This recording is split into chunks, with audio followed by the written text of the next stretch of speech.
Bonjour à toutes et à tous et bienvenue à cet Infra Breakfast organisé par Infravision que j'ai le plaisir d'animer aujourd'hui. Donc, nous allons aborder un thème structurant à la fois pour nos politiques publiques, nos grandes et petites entreprises et nos territoires, donc les infrastructures numériques et les enjeux de souveraineté. Donc, je me présente rapidement. Je suis Wissam Mansour, associé du cabinet Jantet, où j'interviens en corporate M&A et private equity, principalement dans les secteurs des infrastructures et de l'énergie. Donc aujourd'hui, trois intervenants au regard complémentaire, trois intervenants de premier plan issus de sphères différentes. Tout d'abord, Marie-Claude Charles, directrice des investissements data, confiance numérique et IA de la Caisse des dépôts Banque des Territoires, où elle pilote donc les investissements dans le domaine des infrastructures et du numérique. Donc au croisement des logiques d'intérêt général et d'innovation. Éric Jamarot, président d'Axione, donc qui développe, construit, commercialise, exploite et maintient des infrastructures numériques et de télécommunications, actifs sur tout le territoire en partenariat étroit avec les collectivités. Enfin, Henri Dagrin, délégué général du SIGREF, donc le SIGREF, association créée en 1970, qui rassemble les grandes entreprises françaises et les administrations publiques utilisatrices de services numériques. Donc le SIGREF joue un rôle important dans la réflexion stratégique sur les usages numériques, les dépendances technologiques et les relations de ses membres avec les grands fournisseurs. Donc, nous allons commencer l'événement par une série d'interventions donc de chacun des intervenants d'environ 10 minutes. Et puis suivront une séance de questions-réponses. Donc, merci à tous pour votre présence. Henri, je vous propose peut-être d'ouvrir cet infra breakfast si cela vous convient. Et je vous laisse la parole. Bien, merci. Bonjour, bonjour à toutes et tous. Donc, ravi de pouvoir intervenir dans ce cadre pour vous donner quelques pistes de réflexion, pour vous proposer quelques pistes de réflexion sur la façon dont les membres du SIGREF peuvent envisager ces sujets de résilience, de maîtrise de dépendance technologique, de souveraineté numérique.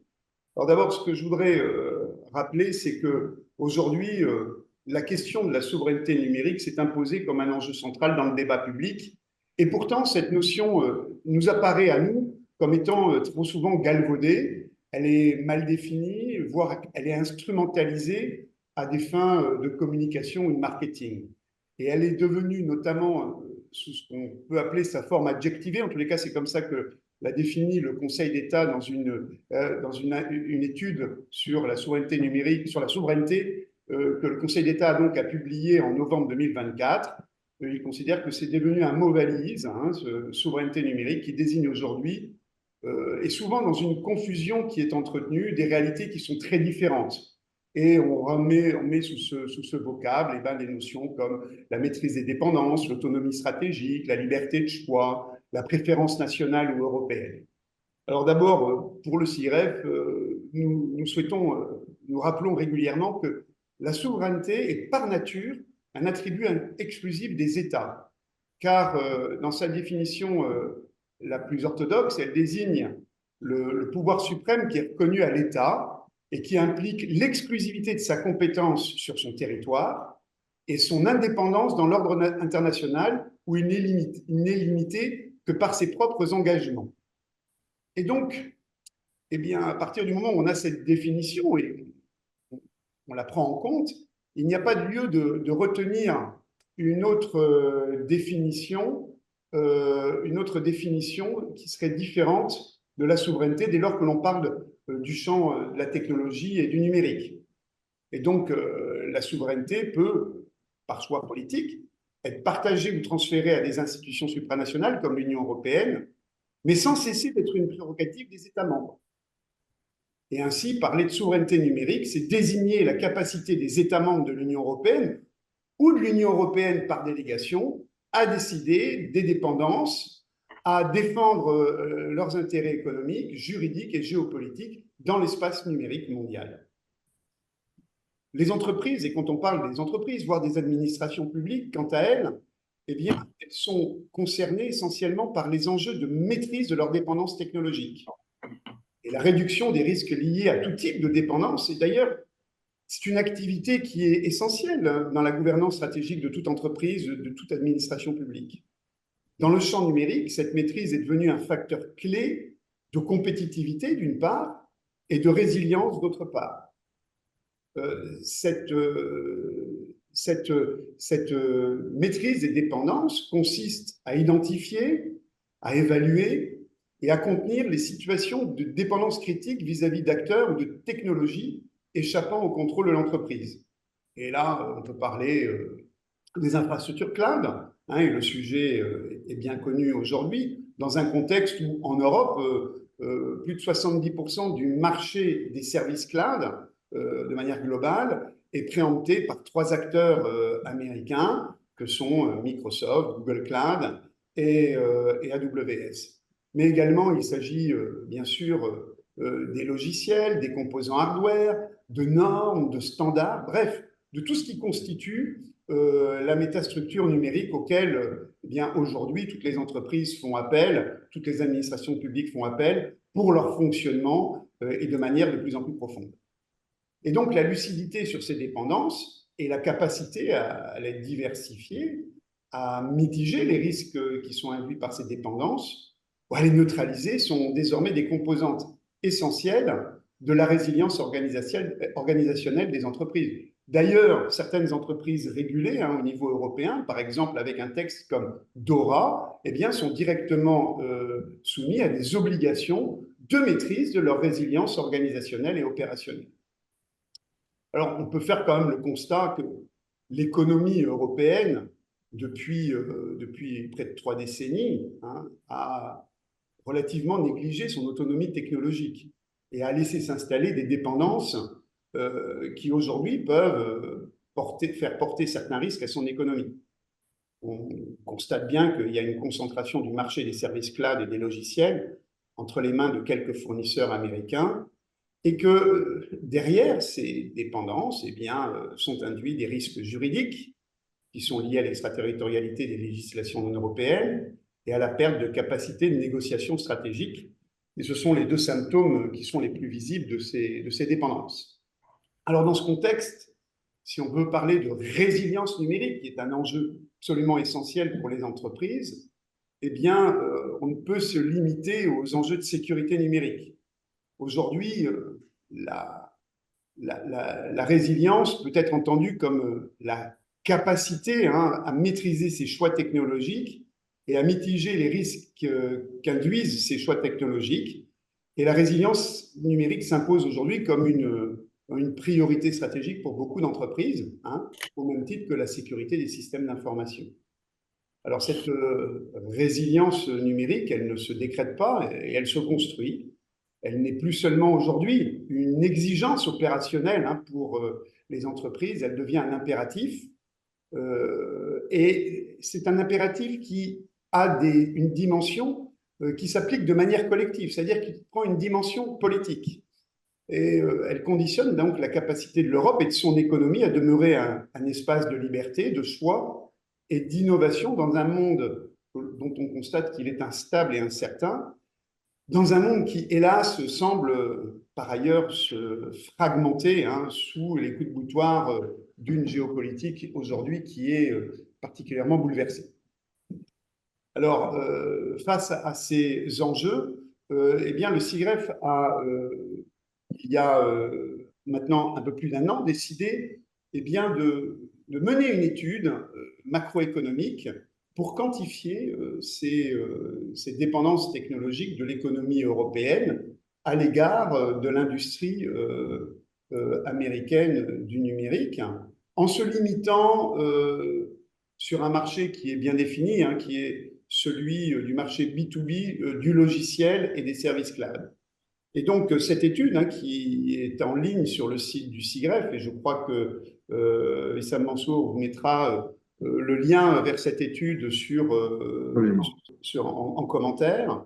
Eh bien, cette étude qui a été menée, c'est une étude que nous avons commandée, le cabinet Asteres qui a mené cette étude montre une dépendance qui est de l'ordre de 83% des achats B2B sur le marché du logiciel et des services numériques qui sont réalisés auprès d'entreprises américaines, ce qui représente un volume de l'ordre de 264 milliards d'euros par an, avec une tendance de croissance qui, depuis 2 ans et demi, est de l'ordre de 10% par an, ce qui augmente les risques qui sont liés à ces dépendances technologiques.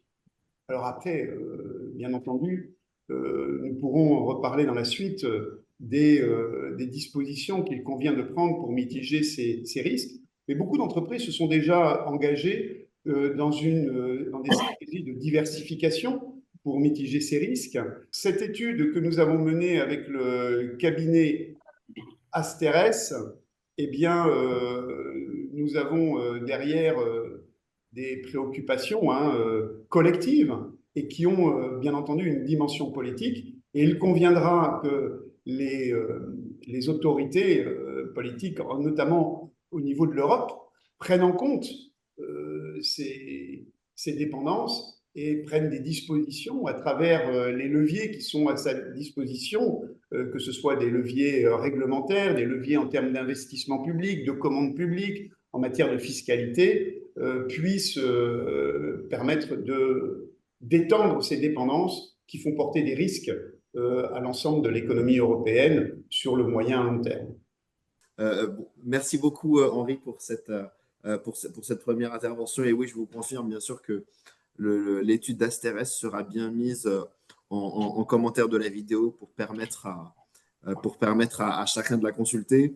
Peut-être je peux vous laisser la parole, Eric, pour votre approche, on va dire, voilà, plus en lien avec les territoires et l'activité d'Action. Oui, merci beaucoup, Maxime. Bonjour à tous. Effectivement, au niveau d'Action, on va avoir un point de vue évidemment un petit peu différent, mais très complémentaire de celui exposé par Henri, puisqu'en fait, la dimension territoriale et donc locale devient très forte dans nos pratiques depuis toujours. Et finalement, la notion de souveraineté, je dirais pas que c'est un bon prétexte ou un bon moment pour s'interroger sur beaucoup de pratiques et surtout sur l'importance que le numérique a pris dans les territoires, que ce soit au niveau économique ou au niveau des politiques publiques.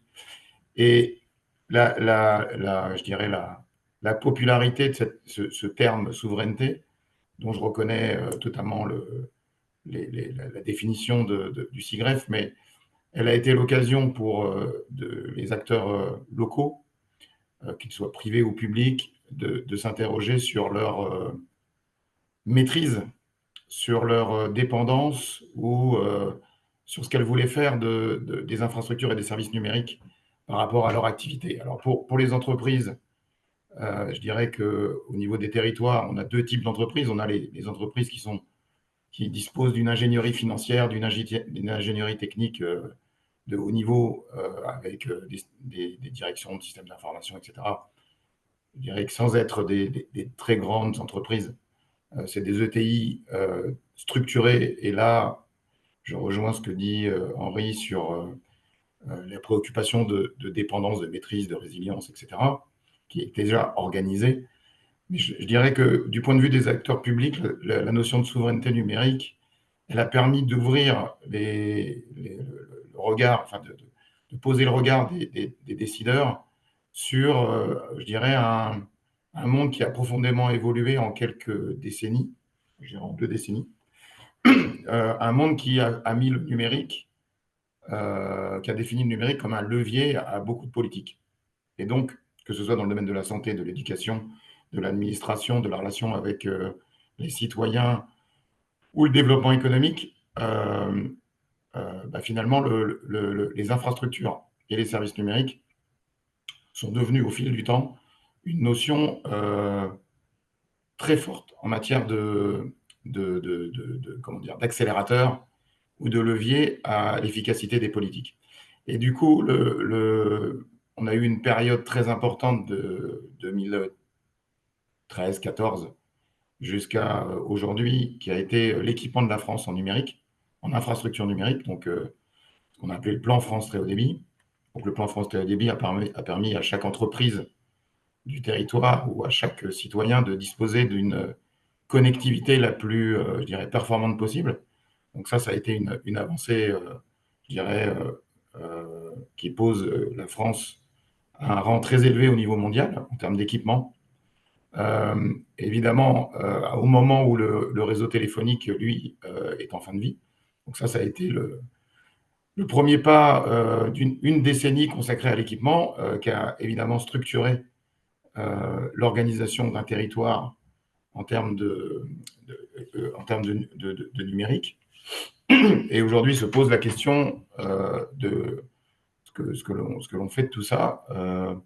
Pour les grandes entreprises, elles sont déjà, je dirais, organisées. Donc, il y a des notions plutôt de qualité et de résilience qui rentrent en jeu. Et finalement, les collectivités, avec un degré, un moment décalé, mais rentrent aussi dans la même problématique.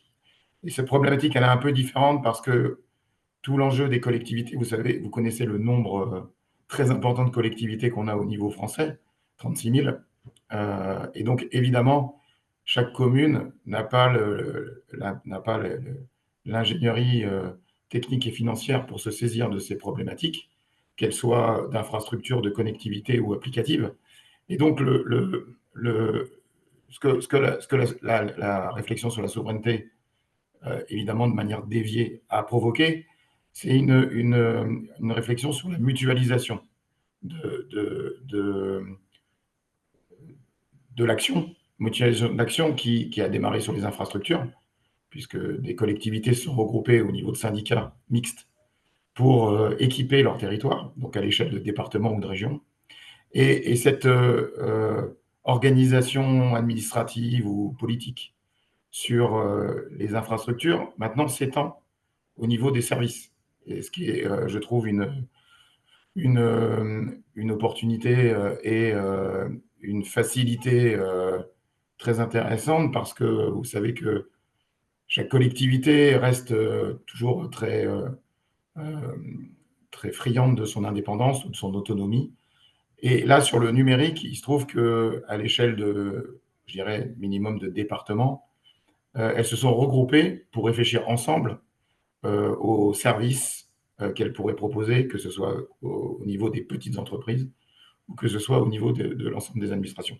Et ça a provoqué une réflexion, je dirais, de territoire, en fait. Et c'est ça qui est, je trouve, le plus intéressant, c'est que le numérique s'efface progressivement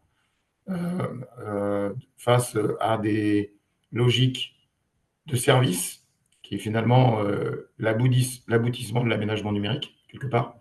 L'aménagement numérique par les infrastructures n'a de sens que si ça change la donne sur les services ou sur les usages. Et c'est aujourd'hui le mouvement que l'on constate au niveau national, c'est le numérique ayant pris tellement d'importance que des structures mutualisées portent une action ou des actions, qu'elles soient en coopération avec le tissu économique ou que ce soit avec le tissu administratif, pour organiser, non pas la souveraineté, parce que je reconnais que c'est le rôle des États, mais plutôt la maîtrise, la résilience, l'agilité, l'adaptation des besoins. Et donc, et je trouve que c'est un moment particulièrement intéressant. Alors, plein d'incertitudes, certes, mais extrêmement intéressant parce que je trouve que c'est l'une des premières fois où à des échelles qui font sens,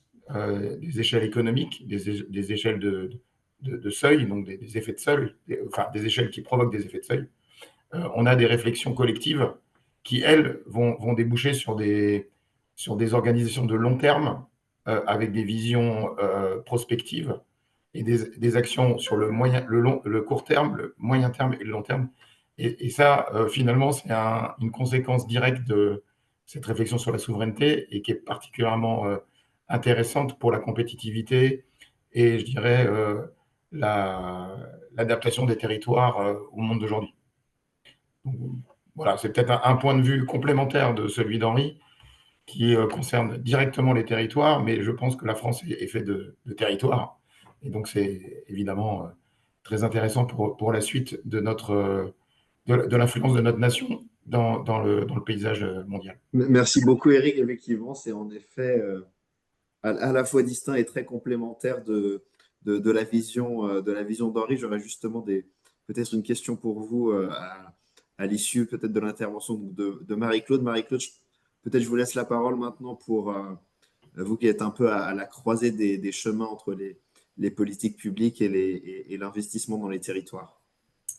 Oui, tout à fait. Merci Wissam. Déjà, merci de permettre à la Banque des Territoires de participer sur un sujet qui nous tient à cœur. Justement, enfin, je pense que l'intervention de la Banque des Territoires est à la croisée des chemins entre ce que présentait Henri Dagrin et également Éric Jamaron.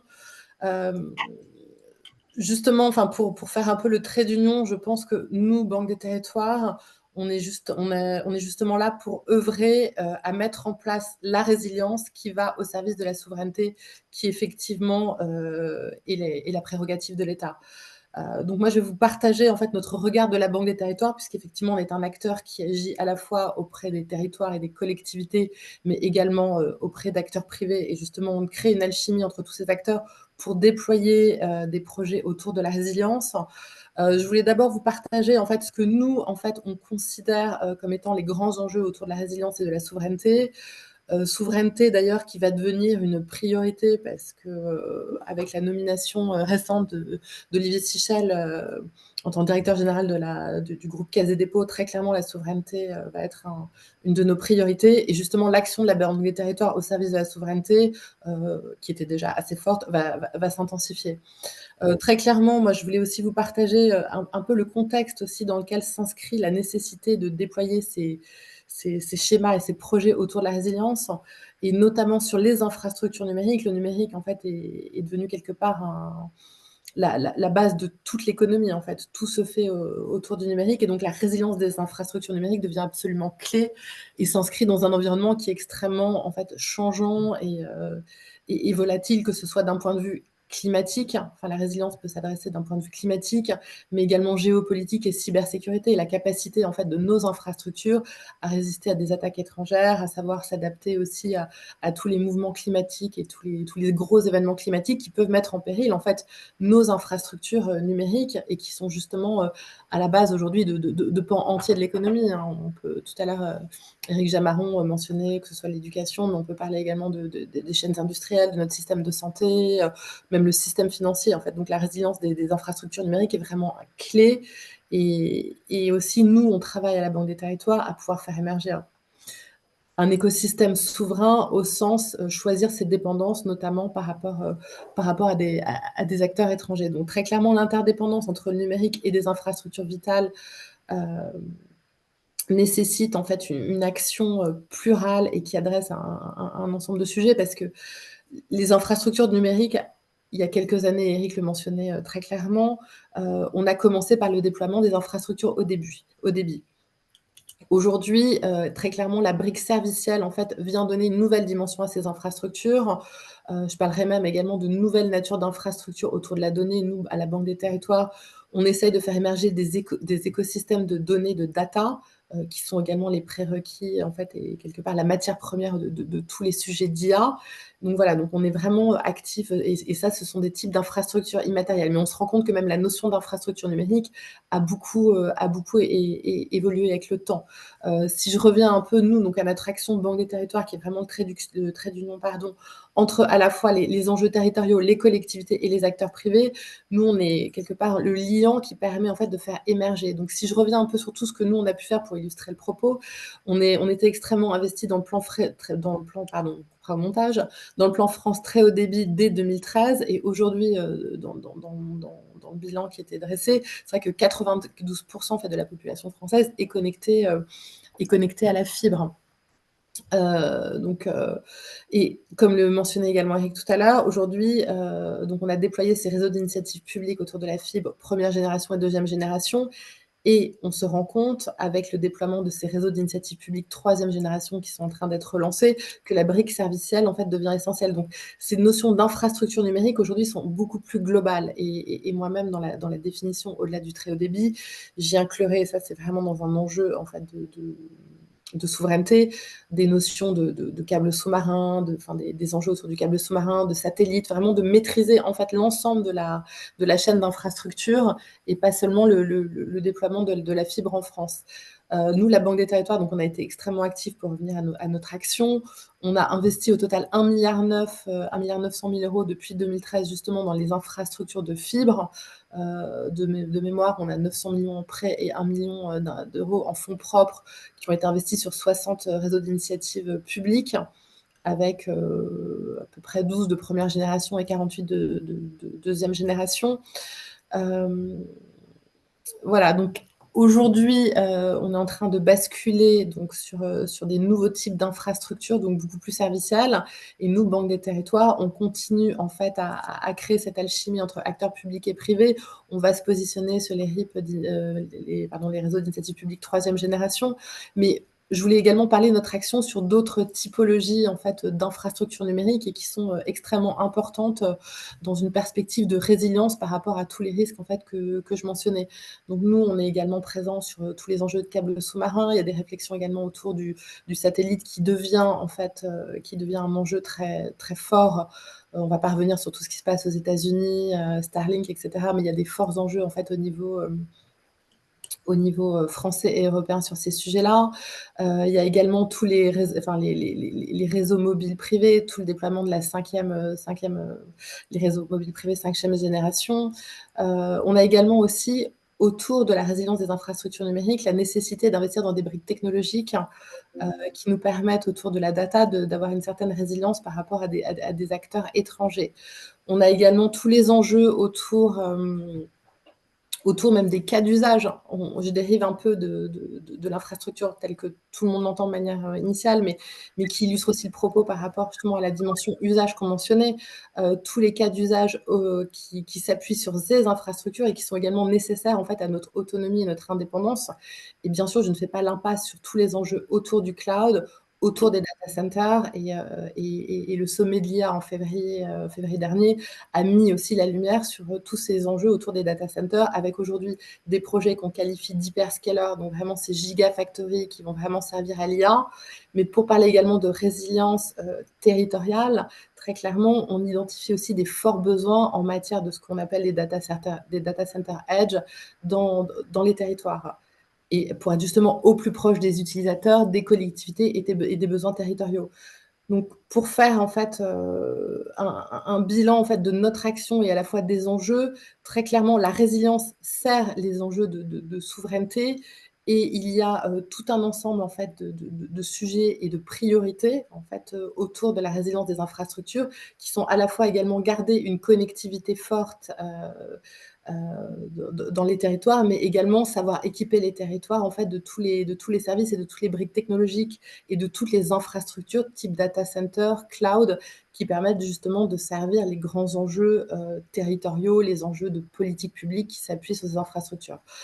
Donc pour moi, c'était important en fait de rappeler que la souveraineté est un axe majeur et qui va certainement s'intensifier pour la Banque des Territoires, et qu'on est vraiment présent en fait à l'intersection des enjeux des territoires et des politiques publiques auprès des acteurs publics et privés, justement pour pouvoir financer, déployer et faire émerger des infrastructures résilientes donc dans un environnement qui est extrêmement mouvant. Merci beaucoup Marie-Claude. Donc je ne sais pas si les uns et les autres vous souhaitez réagir aux interventions. En ce qui me concerne, j'ai noté quelques questions.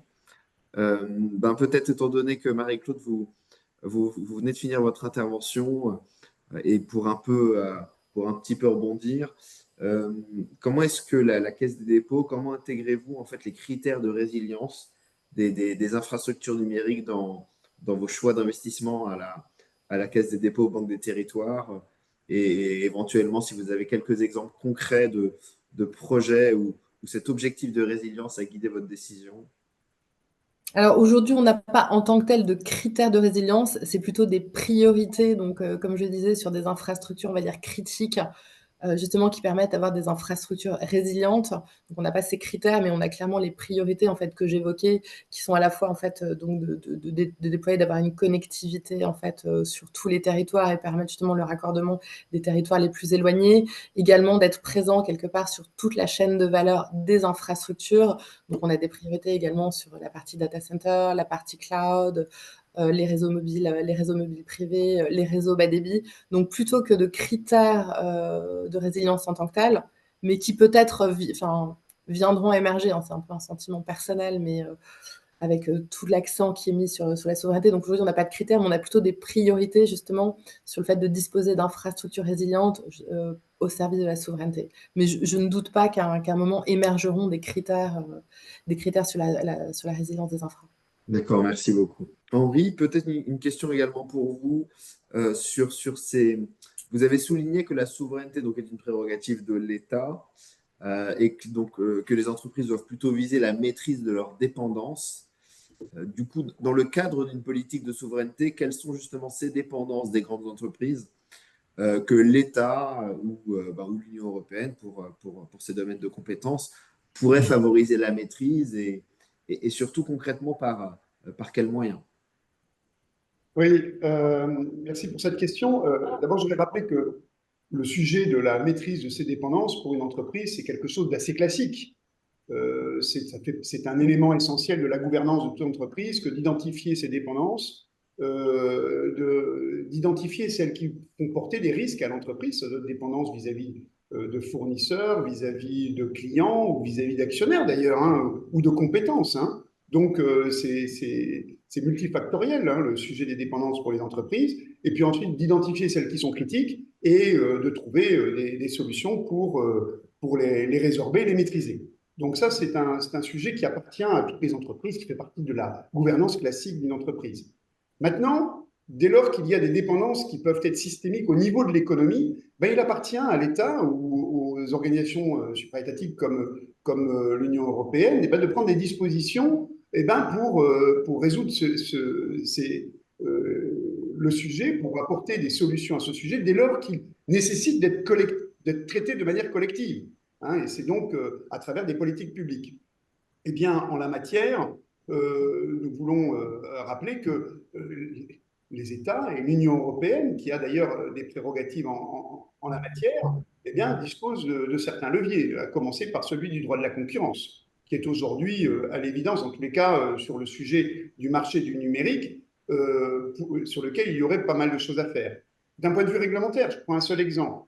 L'Union européenne s'est dotée en 2022 d'un règlement européen qui s'appelle le Digital Market Act, hein, qui est articulé autour de 10 Digital Core Services ou 10 Digital Platform Services. Et notamment, parmi ces 10, il y a des Cloud Services qui sont prévus et sur lesquels l'Union européenne peut désigner des gatekeepers, des contrôleurs d'accès auxquels sont associées des obligations ex ante, c'est-à-dire qu'ils doivent respecter dès lors qu'ils sont désignés comme gatekeepers sur ces digital platform services. Or, eh bien, sur les cloud services, l'Union européenne n'a pas désigné de gatekeeper. Et donc, c'est un sujet d'étonnement et de désappointement pour nos adhérents, dès lors que l'on est dans une situation où trois hyperscalers américains maîtrisent plus de 70% du marché européen.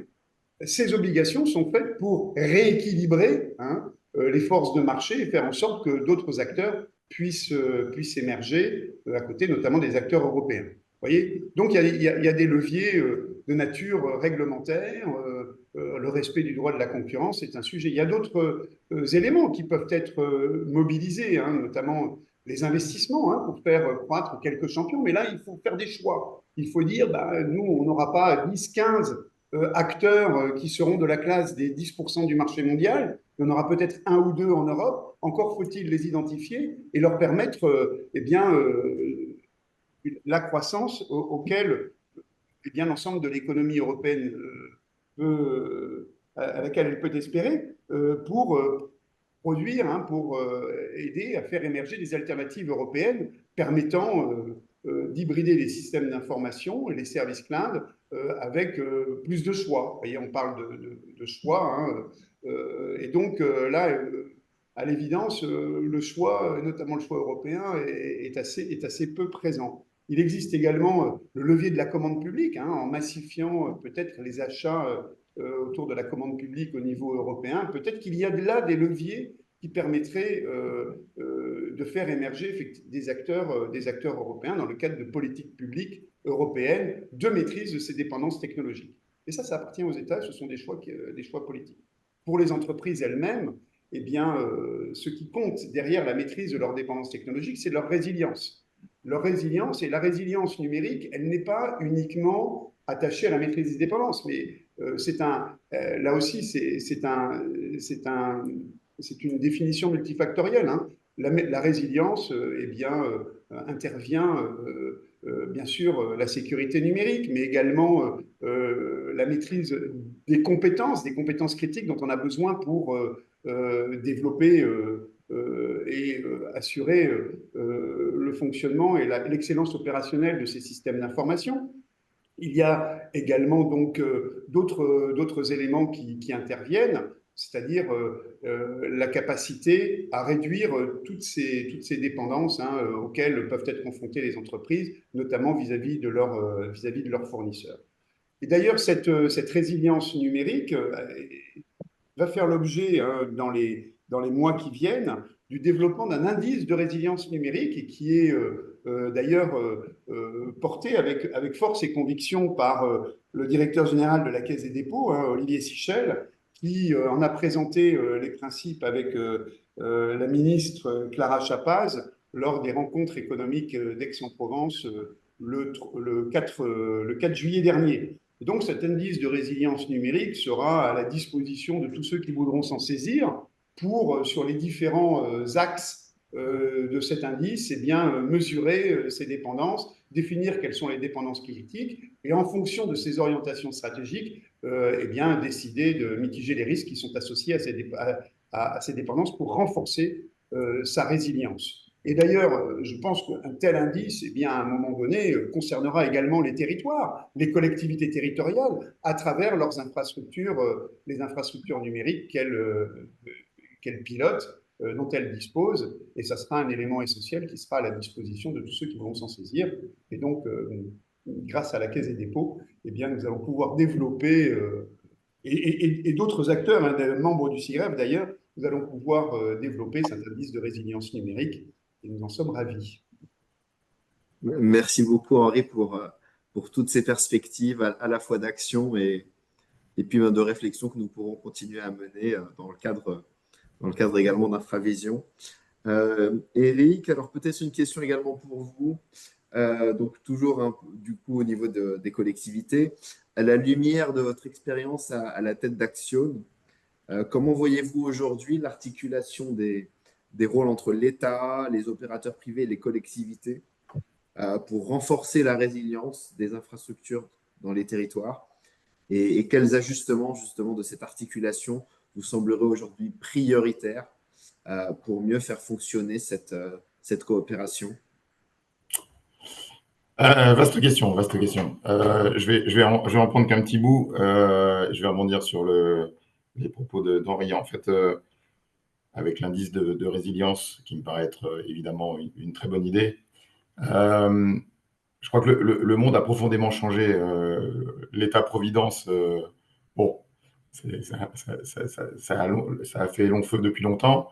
Et en fait, que ce soit pour l'équipement des territoires et maintenant pour les services, la France a été découpée en fait. Elle a été découpée. Aujourd'hui, si elle est équipée en réseau fibre optique qui vont jusqu'à l'entreprise ou jusqu'aux citoyens, c'est parce que des collectivités sont organisées, l'État a accompagné tout ça et a pris la précaution d'en faire des infrastructures interconnectées avec des normes, les mêmes normes, les mêmes réglementations, etc. Et donc, je pense que là, on est clairement dans le découpage un peu, je dirais, l'État donne les repères, la direction, quelque part, ou se saisit de bonnes idées pour en faire des projets nationaux. Et la dynamique, quelque part, elle est très forte au niveau des régions aujourd'hui. Même si, évidemment, on a des problématiques économiques qui sont liées à la situation actuelle de l'État et qui posent beaucoup de questions sur les choix d'investissement et sur la capacité d'investissement des régions. Mais néanmoins, je dirais que les collectivités sont saisies au travers de projets. En fait, c'est ça qui est intéressant. On est passé peut-être de déclarations d'intention à des modes projets et donc des actions très concrètes qui mixent de l'investissement public et de l'investissement privé, parfois même que de l'investissement privé, mais parce que en se regroupant, en ayant une vision de long terme, les acteurs publics locaux donnent de la stabilité, donnent de la visibilité, qui est très propice à l'investissement. Et donc, pour nous, en tout cas, c'est un gage de réussite des projets sur le long terme. Et les formes je dirais, de souveraineté qui se traduisent par des mots bien plus précis comme la résilience ou la maîtrise, et qui sont à eux de nature à déclencher des projets. C'est très varié, mais ça peut se traduire par des territoires très économiques qui cherchent à faire en sorte que chaque entreprise puisse bénéficier d'un double réseau finalement, puisque un réseau télécom, ça peut tomber en panne, le réseau d'un opérateur, ça peut tomber en panne, et si on a deux chemins finalement qui mènent au même endroit, et ben on a finalement une probabilité fortement réduite d'avoir une coupure des services. Et donc ça peut se traduire donc par des projets de territoire de cette nature, dans des zones à forte concentration économique, mais ça peut aussi se traduire par le soutien de collectivités, et notamment j'ai en tête le syndicat mixte de la Moselle, le département de la Moselle, et ces collectivités qui, elles, ont un point de vue très différent. C'est un point de vue plutôt qui est lié à la ruralité, c'est-à-dire, en fait, en gros, soit on fait le choix de développer des projets numériques d'infrastructures et de services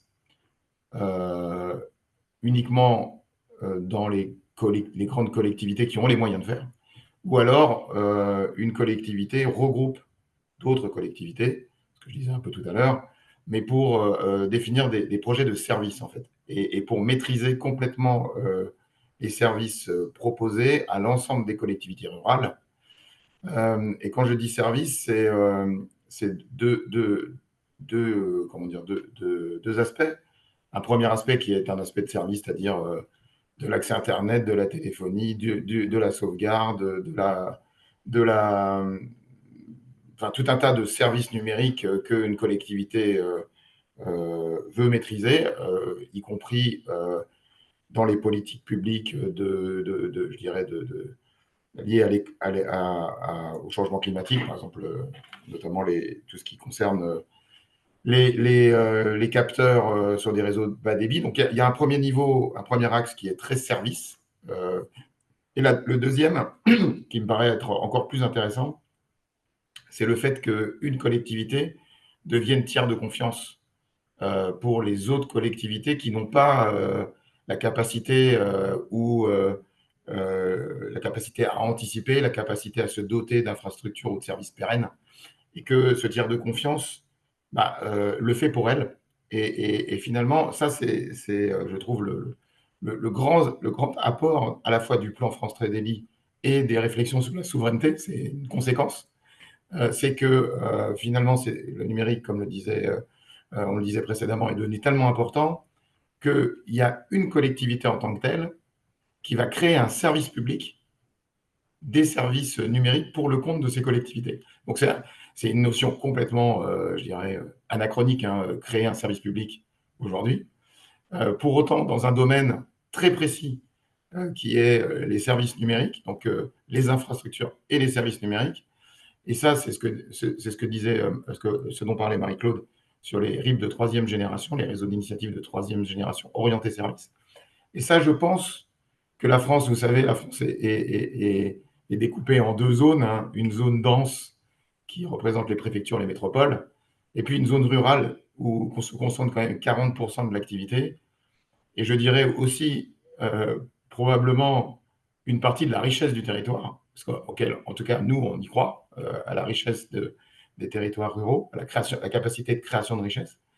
Et je crois qu'aujourd'hui, c'est un des mouvements forts et là, on peut dire merci à la souveraineté, parce que cette souveraineté, elle a fait réfléchir un certain nombre d'acteurs, nous comme d'autres, publics ou privés, sur c'est quoi l'infrastructure souveraine, même si Henri pourrait monter au plafond en disant bah, la souveraineté, elle est évidemment relève des États, mais là, en fait, l'infrastructure souveraine, bah, elle démarre sur la capacité de stockage local. Bon, on n'y croit pas, mais avec les anticipations de développement de services, les data centers edge, donc les centres de données de proximité, si on veut être français, si on veut parler français.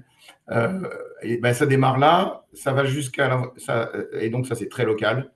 Ça va jusqu'à l'entreprise ou au foyer, ça c'est le raccordement, quelque part, enfin, c'est le réseau. Et puis, ces centres de données ne peuvent être que maillés entre eux, et les villes ne peuvent être que maillées entre elles, de manière à organiser aussi toute le mirroring, la résilience et donc la maîtrise. Et donc, ça donne des projets finalement qui partent de territoire. C'est des projets de terroir finalement. C'est assez incroyable quand on parle du numérique, hein, parce qu'il y a 20 ans, quand on a démarré nos activités, les télécoms, c'était big is beautiful, hein, il fallait être le plus gros possible pour pouvoir écraser les autres. Bah aujourd'hui, il y a toujours cette notion-là, hein. Henri parlait des hyperscalers. Les hyperscalers, c'est évidemment on est très loin des data centers de proximité. Mais l'ensemble se complète et finalement, la maîtrise, c'est ce qui se passe chez le client final. C'est ce qui se passe chez le client final. Et chez le client final, bah, il faut que tout le monde se mette au niveau national au bon niveau. Le CIGREF et les grandes entreprises, la pression qu'ils mettent sur les États, très intéressant. Mais ensuite, avec notamment la Caisse des dépôts, avec lesquels on a eu beaucoup de projets, et qui est un acteur fort de l'amorçage de nouveaux marchés, ben, on s'applique à regarder le client finalement, regarder le besoin, et c'est en répondant aux enjeux du besoin que finalement on définit les infrastructures et les services numériques de demain. Et c'est là-dedans qu'aujourd'hui, je trouve, qu'il est le plus enthousiasmant dans la période qu'on vit, à la fois pleine d'incertitudes, mais pleine d'opportunités et de projets pour répondre à ces incertitudes. Et donc, je suis très enthousiaste par rapport à ce qui se passe. Et je vois qu'Henri lève le doigt. Il doit y avoir peut-être une réaction de sa part. Mais voilà, en tout cas, pour ce qui concerne Action. Merci beaucoup, Henri. Pardon, Eric. Je vois que je vois que l'heure tourne et qu'Henri veut réagir. Donc oui, effectivement, peut-être si vous souhaitez réagir chacun et par la même occasion avoir un petit mot de la fin. Donc Henri, étant donné que on va lever le doigt, donc on vous laisse rebondir. Non, très rapidement, est-ce que je voudrais effectivement réagir sur ce sujet de souveraineté, et notamment sur les réseaux d'infrastructures. Je voudrais dire deux choses. D'abord, il faut avoir une claire conscience que l'évolution des réseaux télécoms, hein, de troisième génération, c'est une cloudification par la virtualisation des réseaux. Et donc, celui qui maîtrise le cloud maîtrisera demain les grands réseaux télécoms. Or, aujourd'hui, il n'est pas certain que l'Europe soit capable de disposer des infrastructures cloud suffisamment à l'état de l'art pour permettre d'assurer l'ensemble de la virtualisation des réseaux télécoms en Europe. Il y a des projets sur le sujet, l'Eurocloud Télécom. On espère que ça va fonctionner. Mais voilà une politique de souveraineté qui devrait être portée par la Commission européenne, c'est de faire en sorte que nous disposions de ces infrastructures cloud qui permettront demain de virtualiser les réseaux télécoms d'infrastructure, les réseaux télécoms mobiles, et ainsi de suite. Ce sont des enjeux qui sont majeurs pour tous les opérateurs télécoms en Europe. Le deuxième point, en termes si on veut parler de souveraineté, c'est le financement de ces réseaux. Aujourd'hui, eh bien, on ne s'intéresse pas du tout à l'usage, au contenu, au débit utilisé sur ces réseaux. Alors, à titre personnel, et ce n'est pas le CIREF qui parle, c'est plutôt Henri Dagrin, à titre personnel, je serais plutôt favorable au fair sharing, c'est-à-dire en fonction des seuils d'utilisation du débit soit apporté par les réseaux, eh ben de dire aux plus grands consommateurs de cette bande passante qui est mise à leur disposition, eh ben vous allez contribuer au financement de ces réseaux. Alors je sais que tout le monde n'est pas d'accord, c'est un grand sujet de débat en Europe, entre neutralité des réseaux et fair sharing. Moi, je pense qu'à un moment donné, il faudra se poser cette question, parce que quand on regarde l'utilisation de cette bande passante, à l'évidence, ce sont des acteurs d'autres continents avec des contenus qui, pour certains, peuvent avoir une utilité sociale contestable, qui utilisent une bonne partie de cette bande passante, les faire contribuer à l'utilisation, à l'évolution, à la maintenance et à la modernisation des réseaux télécoms en Europe, me paraîtrait une bonne politique publique, pour le coup, que l'on peut qualifier de politique de souveraineté. Merci beaucoup, Henri.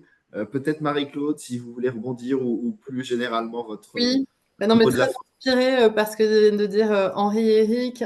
Et moi, en guise de conclusion, j'aurais envie de dire, en fait, la résilience et la souveraineté, c'est vraiment un enjeu collectif qui, à la fois, s'inscrit dans une vision européenne. C'est-à-dire que voilà, on a une réglementation, il y a beaucoup d'impulsions qui viennent d'en haut.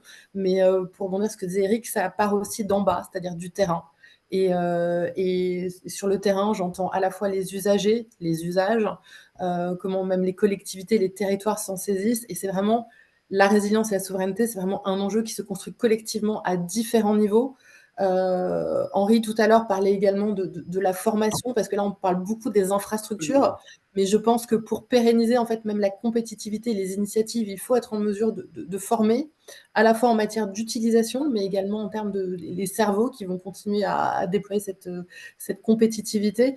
Donc voilà, donc la souveraineté et la résilience, c'est à la fois une construction collective en matière de financement, de formation, et même s'approprier les usages, parce qu'on parle beaucoup de choisir ses dépendances, mais si on continue à utiliser en fait des solutions extra-européennes, en fait, on perpétue nous-mêmes le modèle. Donc voilà, moi je crois vraiment à une construction en fait collective et qui touche plein de niveaux au-delà de l'infrastructure physique dont on parlait à l'origine, mais vraiment c'est beaucoup plus multidimensionnel que ça. Et je voudrais rajouter un petit point, si vous me permettez, Wissam. C'est de dire quand même, et là il faut, pour avoir quand même une tonalité positive, il faut dire que la France aujourd'hui est le premier pays d'Europe et même particulièrement en avance sur le sujet des réseaux très haut débit et de l'équipement des territoires en réseau très haut débit, avec les efforts intenses qui ont été menés tant par les opérateurs, par l'ensemble de l'industrie des infrastructures numériques, avec le soutien massif de l'État et de la Banque des territoires, on est aujourd'hui le pays qui est le mieux équipé. Donc, c'est parfois les petits cocoricots, eh ben, il ne faut pas se les interdire. Et la deuxième chose, il faut avoir une vision quand même positive de la résilience, parce que la résilience est d'abord un facteur de compétitivité pour les entreprises, un facteur de croissance pour les territoires, c'est donc et de performance pour les administrations publiques. Donc il faut avoir une vision très positive de cette résilience et non pas une obligation qui tombe sur les épaules de tout le monde. Non, c'est un véritable enjeu de compétitivité tant pour les entreprises que pour notre économie que de développer cette résilience des entreprises, des administrations publiques et des territoires. Merci beaucoup, Henri.